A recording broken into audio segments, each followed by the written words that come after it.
This is very serious. This is life-changing. You know, people who think... Whose life, though? Mine! Yeah, and I hope Luton's. Well, and other MPs, possibly. Well, there is... Because you're on the anti-sleaze ticket, aren't you? Well, you're going as an independent campaigning against this abuse of expenses scandal. Well, that's how it started. But now I think it's something a bit more positive. See, I'm standing as a potential independent candidate, which people think is even madder. But if we can get people... not like me, much better than me, people who've had careers outside Parliament, maybe teachers or doctors or people who've, communicators, who can offer something else to Parliament and can bring fresh eyes to that private club, which has been making up its own rules perhaps for too long. Yeah, but do you think you can achieve anything as an independent candidate? You're not going to take the party whip. Can you move mountains? No, but... one can suggest mountains that might be climbable. I mean, for instance, I think there are definite things we need to do to improve the way we protect children from abuse. It's disgraceful that a 4-year-old is cross-examined over a video link. There are far better ways. Other countries do it better. So if I were to be elected, I would go and see the Home Secretary, whoever it is, and say, I think we need to look at this. We can't tolerate this any longer. Can we set up a commission of inquiry into the way we treat children? So your policies then are going to be issues that are already close to your heart, issues that people recognise you for? Indeed, there are positive reasons. And then Luton South is a fascinating town with quite a crisis in self-esteem. They think they're perceived as a dump. I don't know why they think that, but they do. They tell me so.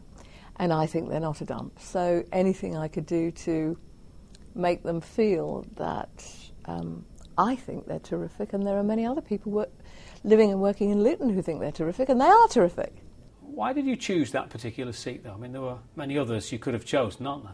Well, I got angry. I got angry about Margaret Moran and her dry rot 100 miles away that she got eradicated at my expense. So that was the initial feeling. Then when I went there, I realised that, my house is midway between Luton and Westminster, and both are accessible, so I don't need second home allowance, though obviously I need an office where I could stay the night if, you know, there were events I needed to attend and so on in Luton. And then I really got interested in them as a community, very diverse, all sorts of different communities within the town. They mirror a lot of the problems that are happening UK-wide. They've got a car industry which has taken a lot of knocks. It's still there. It's very interesting. I drive a hybrid car, electric and petrol. Yeah. Well, that's, you know, they're looking forward to that sort of model being created there.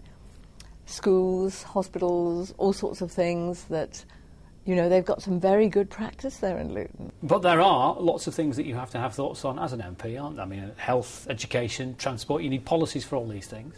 As far as Luton South is concerned, I've been offered premises which would work very well as a surgery, very central, very accessible.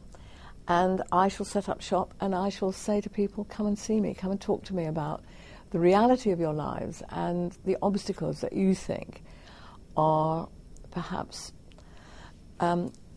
not improving the quality of your life, things that you're finding difficult for yourself and your family and your work. I love it really because it's been kind of full circle for you, this, if it comes to fruition. You started off in satirical television poking fun at the establishment and now you want to be part of it.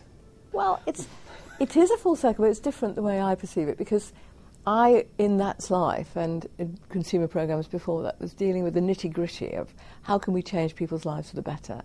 You know, even if it's, you know, a faulty washing machine or a unfair local council or, you know, dustbin collector or whatever it is, I've been dealing with that since 1973. And in BBC Three and Braden's Week and the likes. Yeah, before all those things. See, that was real political satire, though, wasn't it? Political satire, but then the consumerism came in, and that is what this reminds me of. You know, and I love doing that.